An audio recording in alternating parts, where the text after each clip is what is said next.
But we believe in faith and deeds because faith has burhan. As-sadaqatu burhan. Charity is a proof of your faith. Prayer is a proof of your faith. Now, what I want to look at, first of all, is the media. When people say the media is the problem, they're right about most things. If you look, all of the research that we have indicates that media violence has increased in quantity, but it's also more graphic, more sexual, and more sadistic.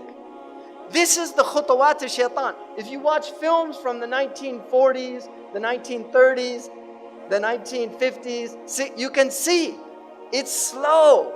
This is how Shaitaan gets people. Yastadrijuhum. He pulls them step by step. These are his khutawat. You start watching films, they've introduced violence. In my country, one of the landmark films was a film called Bonnie and Clyde with, what's his name? See, people know, Warren Beatty. Yeah. There's a hadith that in the end of time, the shayateen will take forms and they'll tell you fictional stories and you'll say, I can see his face, but I don't know his name. It's in Sahih al-Bukhari. And there's a website of actors. The website is called, You Know Their Faces But Can't Remember Their Names. That's a hadith. It's amazing. Sadaqa Rasulullah sallallahu alayhi wa sallam. So that film was a major change in America in cinematography, because before that, graphic violence was not permitted. But this film showed blood, gore. Now that film looks tame compared to what they have out. These are the khutawat of Shaitaan. And Shaitaan wants violence and sex are his two, these are because they're very powerful for the human psyche. And these are the two ways that he can really corrupt the heart. This is from the United States, so I'm using statistics from the US, but it's all coming to you, unfortunately. So 80% of R-rated movies, right? 70% of restricted video games, and 100% of music with explicit content, warning labels, were being marketed to children under 17. So they know what they're doing. These are the minions of Shaitaan, whether they're conscious of it or not. وَلَكِنَّهُمْ لَا يَشْعُرُونَ. They're unconscious. If you say, لَا تُفْسِدُوا فِي الْأَرْضِ قَالُوا إِنَّمَا نَحْنُ مُصْلِحُونَ. We believe in freedom of speech. We believe in artistic expression. We're not sowing corruption. No, they're the corruptors. أَلَا إِنَّهُمْ هُمُ الْمُفْسِدُونَ. But they're unaware. So many of them are literally minions. By the time the average child in the United States is 18 years old, they will have seen 200,000 acts of violence and 16,000 murders. What do you think this is doing to the psyche? Why do you think America is such a violent country? Seriously, there are other reasons. This is one of the reasons. We have a history of violence in the United States. But our children have been programmed to be violent. Media violence is especially damaging to young children under 8 because they cannot easily tell the difference between real life and fantasy. The American Pediatric Association warns that children should not see any television now. This is a protocol from a few years back. They shouldn't see any television before the age of 3 because of the effects they know that it has. That was actually a compromise because the evidence shows that they really shouldn't be seeing any television while their brains are developing. But these are compromises because the television industry is so powerful. And if you don't think industry has an effect on medicine, just look at the food pyramid. Because the food pyramid in the United States was changed because of the dairy and meat lobbies. Because they warned people about dairy and meat. So they got it changed. So industry, medicine is in service of industry. It's not medicine in service of humanity. It serves industry. They know Scientific America proved that television is a low-grade addiction. People become addicted to television. It's like tea, you know. I mean, I always say, what's the problem with tea? I don't feel addicted. I've given it up so many times, right? So those low-grade addictions are real. Tea is a low-grade addiction, but as an inveterate tea drinker, I can tell you it is very hard to give up tea. I was corrupted by the English because I lived in England and every day they would have tea. I started having tea. Before I knew it, I go back to America where they don't drink tea, they drink coffee, but I wanted tea, right? I have Irish roots. The English, you know about the English. Malaysia knows. You know, they say monkeys know how to speak, the orangutan. They say that they can speak. Like the orangutan, they speak Malay in the jungle, but they knew that if they spoke, the English would put them to work. So they just pretend not to.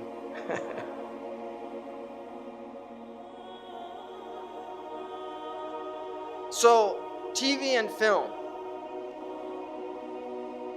You have so much children's violence. This is a cartoon for children. You know, this is traumatic for kids. Trust me.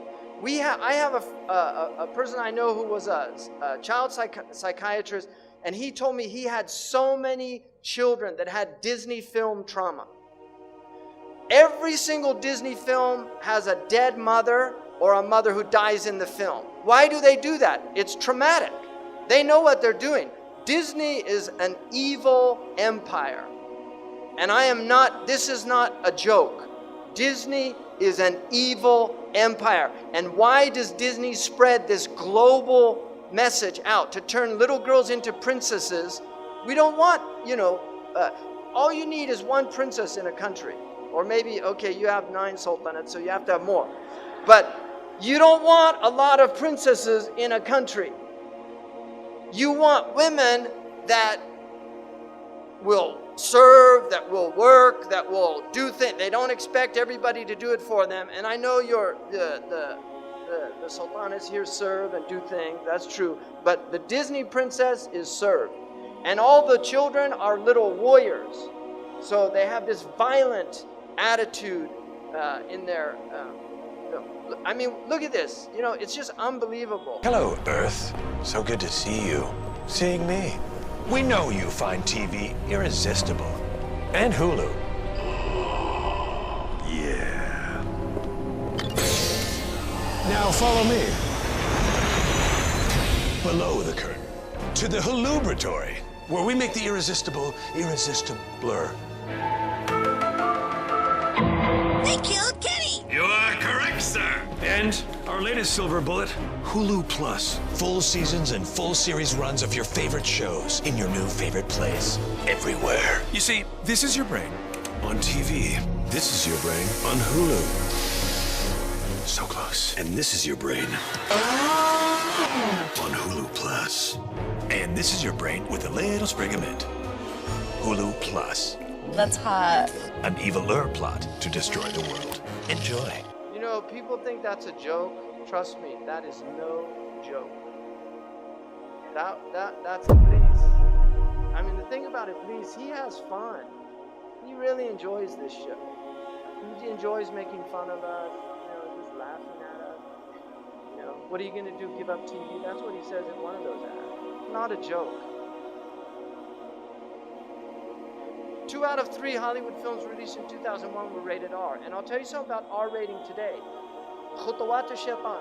In the 1960s, these films would have been rated X. But this is the khutawat. People have become used to the violence and the sex. And so films that would have gotten an X rating in the 1960s are now rated R. And now PG-13 is what used to have an R rating. This is the average time spent watching television, 5.11 hours in the United States, every day. Black Americans, more than 7 hours a day. White, 5. Hispanic, 4.35 because they're out working, right?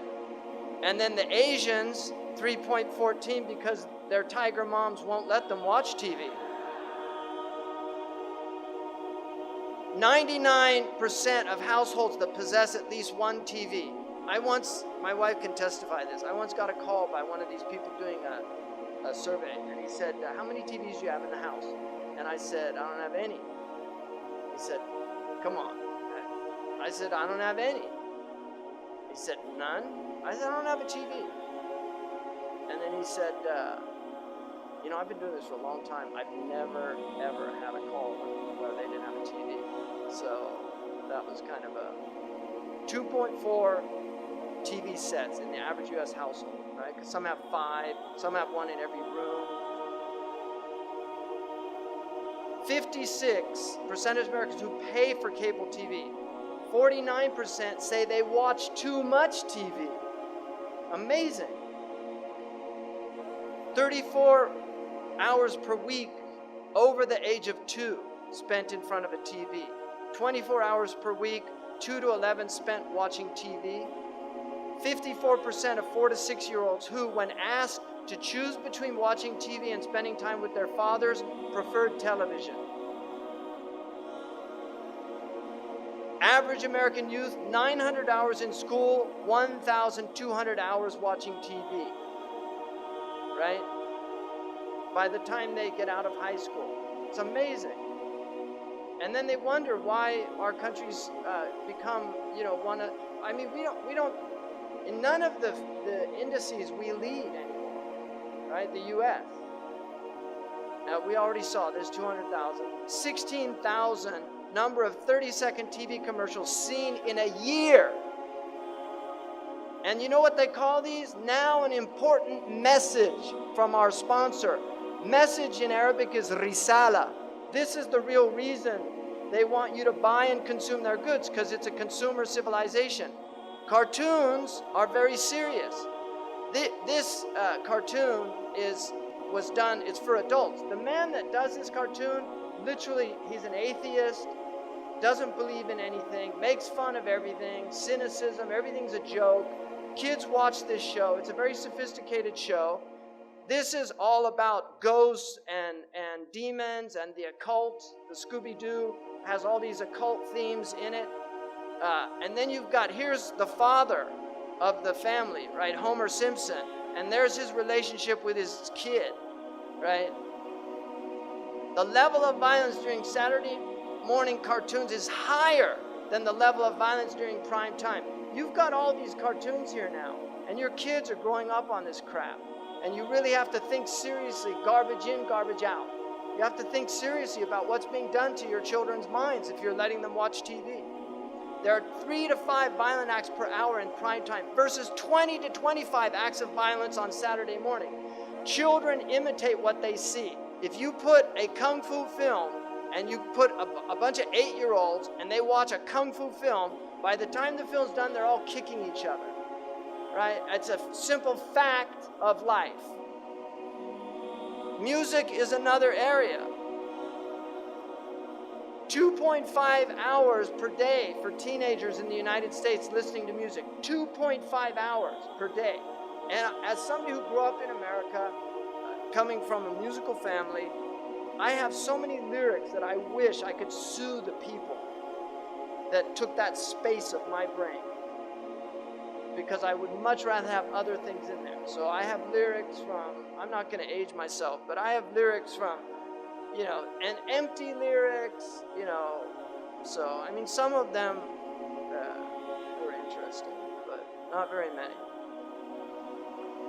One of them was advertising signs convince you to think you're the one that can win what's never been won, that can do what's never been done. Meantime, life goes on outside all around you. So that's a useful, decent lyric.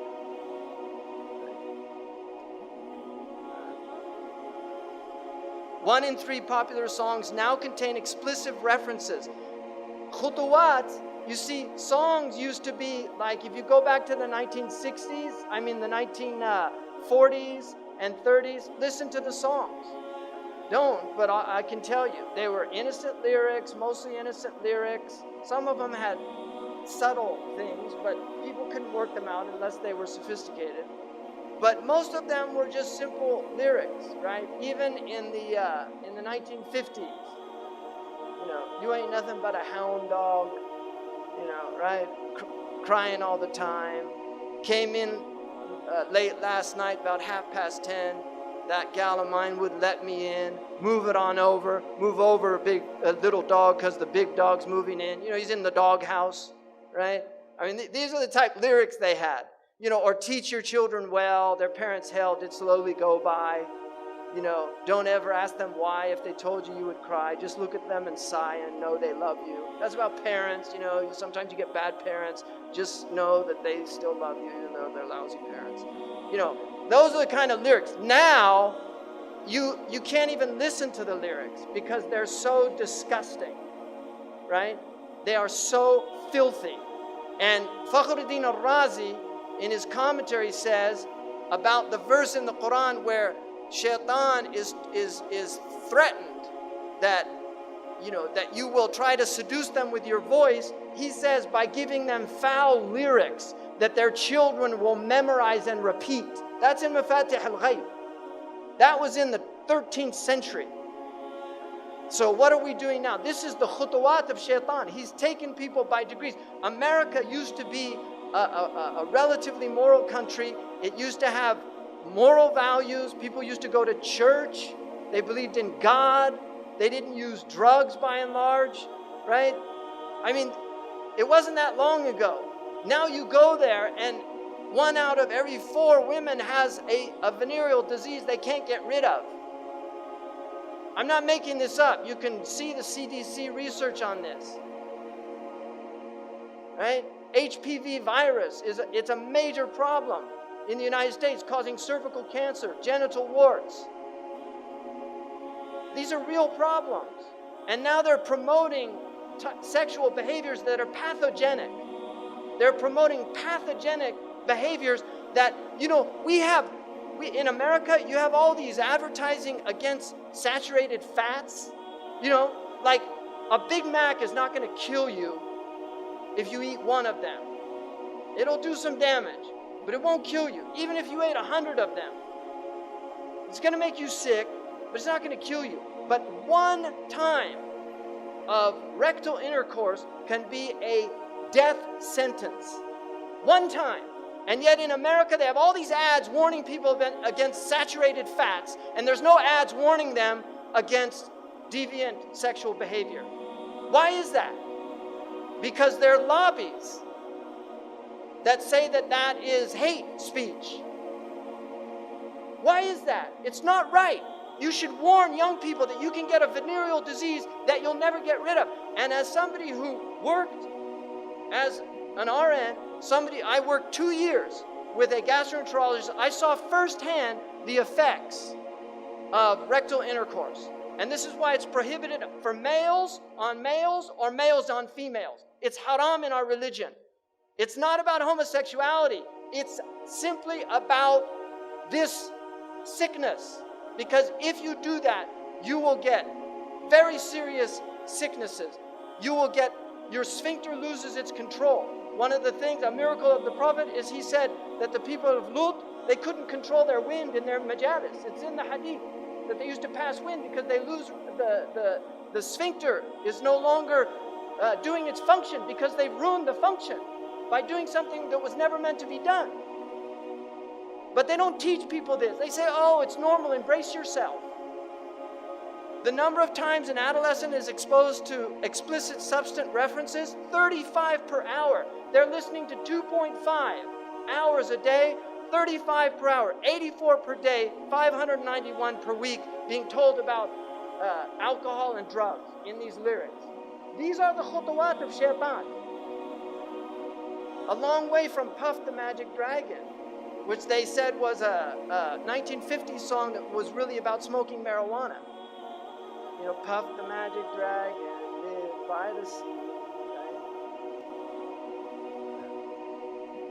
Right? 30,700 a year. References to drug or alcohol in songs. Pop, 9%. Rock, 14%. Hip-hop, R&B hip-hop, 20%. Country, 36%. Rap, 77%. And we've got all these kids listening to rap. Now, the effects of video gaming. This is one of the big plagues on our civilization. I'm talking about global civilization. This is a multi-billion-dollar industry with massive resources and power now. This is incredibly harmful. It's people die from this. There was a Japanese boy who gamed until he had a heart attack. People die from this. It's true there are only a small number of people that are going to get addicted in that way. But this is what Islam is, a rahmah to people. So it prohibits things that are harmful. Anybody who studied fiqh knows there's a section on bay'. It's prohibited to sell alatul lahu. It's haram to sell games. You can make your own games, like play games, children play games, rocks and stones. Little kids, they don't care what you give them. But to sell things and make money off lahu is prohibited in our sharia. Nobody talks about this anymore. They just think, oh, you can just go and do this and it doesn't matter. This is what's happened to us because Shaitaan has taken us by steps. So if you look at these things, social isolation, drop in school performance, obesity, people that game are fatter than people that don't, wasting time, which is a great sin in our religion, to waste our time. It's sinful to waste time. Omar said, akrahu an ara ahadukum sabahlala. I hate to see one of you wasting his time. Imma fi dunyahu aw imma fi ukhrahu. Be doing something to benefit your dunya or something to benefit your akhirah. But don't just waste your time of no benefit. And people say, oh, but brother, this is good for dexterity skills. I want to be a surgeon and it actually teaches you eye-hand coordination. It's going to help me. Nice argument. Violent tendencies. We know this. Financial loss, decrease in empathy. You become less empathic. Average age of these players, 35 years old. What are you doing? Seriously, 35 years old is the average. I'll tell you, I'm gonna make a confession, all right? This is a confession. And my wife will testify to this. When I first got back to the United States, when I left, there were no computers. When I got back after 10 years being overseas, there were computers. All right? I actually met my wife. She taught me how to use the computer. So that's how I met. So I owe computers to that. But there was a game called Tetris. And I had never done this before. So I started playing it. And it was really interesting. And I was, oh, okay. And I worked it out, and I don't even know how long I played it for. When I finished, I turned away, and I was seeing those images come down. I never did it again. And my wife will testify, I don't play any of those games. I've never played any of those games. I am against those games. They're evil games. And I really encourage you just to give them up and utilize your time. Learn a language.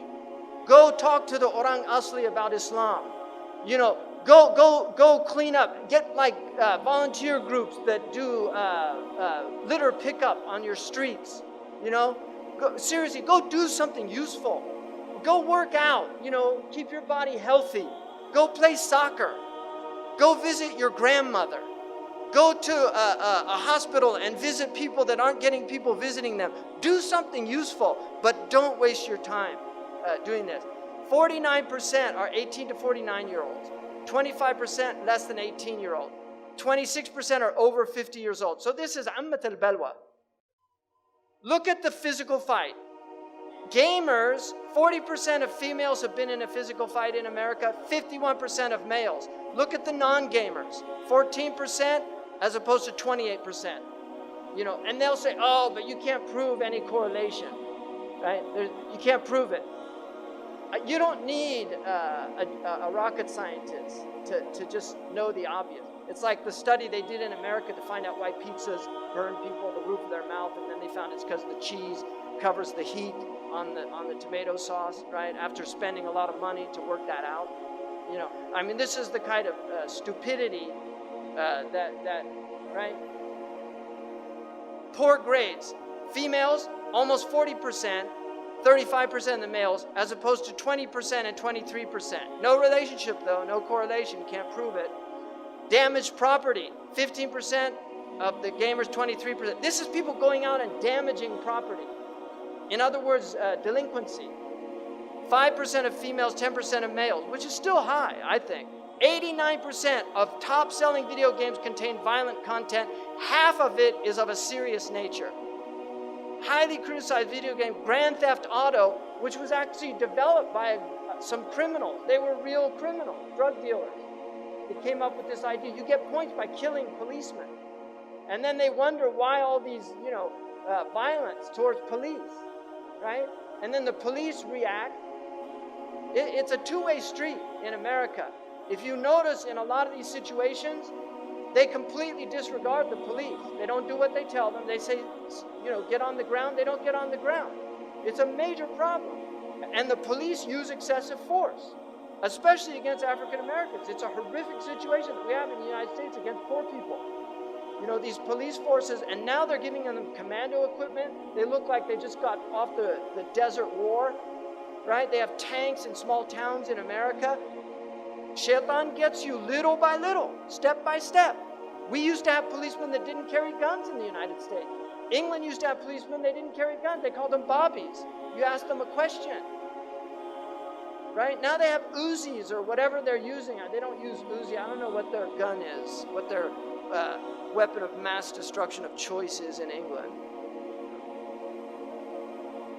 The game grossed $300 million in the United States by the end of 2002. Now we're in the billions. It was banned in Australia. Good for them. Good for the Aussies. Look at this industry. He takes you by steps. And look, you're looking, this is 2008. It was almost $12 billion. It's a lot of power. When you have that kind of money, you can buy judges, you can lobby people, you can do immense things.